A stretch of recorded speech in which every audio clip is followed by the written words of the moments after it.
खान के खिलाफ आपने दायर कर दी है सर, रेफरेंस दायर किया है, और क्या इलेक्शन कमीशन में आपने प्ली ली है सर?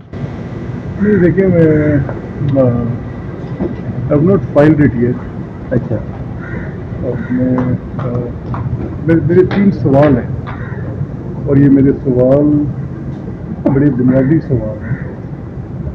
नंबर 1 मैं ये पूछना चाहता हूँ कि जो आइन की जो शेयर वायलेशन है वो वायलेशन एक हल्फ की पासदारी करने का कसम उठाना है और फिर उसको खुद ब्रीच करना, ये किस ज़िम्मे में आता है?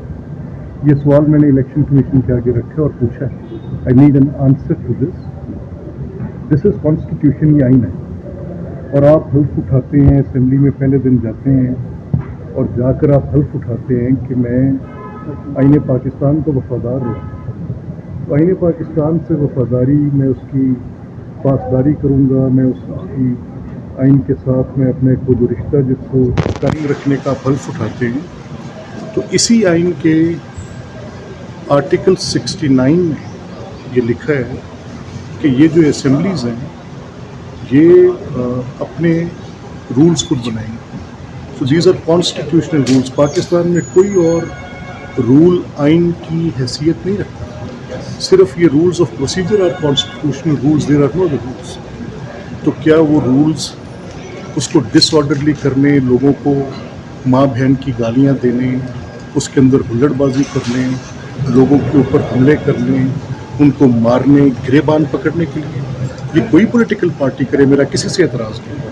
मैं कॉन्स्टिट्यूशनलिज्म के लिए केस लड़ूंगा, I will fight for it, और उसमें जिसकी कैजुअलिटी होती है दैट इज द फेट। अच्छा सर जी बताइएगा, इलेक्शन कमीशन आप क्या नहीं समझते कि सर थोड़ा तहम्मुल का मुजाहिरा करना चाहिए था अगर उन्होंने इस तरह से किया भी है? बतौर स्पीकर आपको तहम्मुल का मुजाहिरा? बतौर स्पीकर मुझे ऑर्डर मेंटेन करना, टॉलरेंस मैंने 1.5 साल की है, और अगर 1.5 साल का मेरा जो तहम्मुल है वो डेमोक्रेटिक नहीं है, तो फिर अगर इस डिसऑर्डरली कंडक्ट को मैं जमहूरियत समझता हूँ तो मेरे से बड़ा मुजरिम कोई नहीं सर। मुझे तो अपने मनसब को अदा करना है। मुझे तो इलेक्शन कमीशन मैं आपसे सिर्फ 2 बातें कहना चाहता हूँ। नंबर 1, देखें, डेमोक्रेसी गालियाँ जमहूरियत नहीं, this is being enemy to the democracy. अगर आप उसके अंदर वल्गैरिटी लाते हैं तो ये जमहूरियत दुश्मनी है। आप अगर जमहूरियत इस चीज़ को समझते हैं कि ये जो जगह अहले हलो अख्त की हैं, जहाँ पर तकरीर होगी, दलील होगी, जहाँ पर बजट पेश होगा, अब पिछले 15 साल से कोई फाइनेंस मिनिस्टर तकरीर कर सकता है? क्या पब्लिक का राइट नहीं है कि नो कि फाइनेंस मिनिस्टर क्या तकरीर कर रहे हैं? क्या उनको ये हक हासिल नहीं है? और फिर ये कहते हैं कि जी खुद टोटल ये 45-47 का झगड़ा, तो भाई इससे शैम पोजीशन क्या लोगे कि टोटल 37 पिटिशंस है तुम्हारी और उसमें से 12 तुम्हारे खिलाफ हैं। 25 पिटिशंस की बुनियाद पर पूरे पाकिस्तान का इलेक्टोरल निज़ाम मफलूज करना चाहते हो? How many times? 2014 same position, 2018 एक अगर आपको एतराज़ है तो माता है बीच में बैठे मत, पर्क्स लें, प्रिविलेजेस लें, तनख्वाहें लें।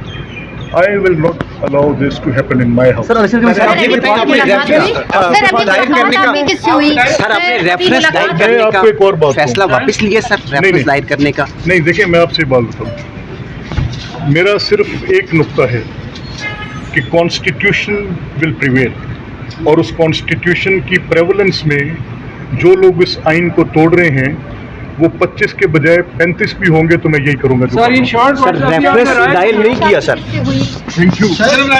राय लिए सर, अभी राय लिए बात ये मेरा सिर्फ इतना कहना है कि जो लोग अपने आइन की पासदारी हल्फ की नहीं कर सकते, उनको उस हाउस का रुकन जिसको उन्होंने हल्फ उठाया है रहने का कोई हक नहीं। And consequence will Intel, you will know the details in very short time. Reference आपने दायर किया कि नहीं अभी? Sir, it is already there.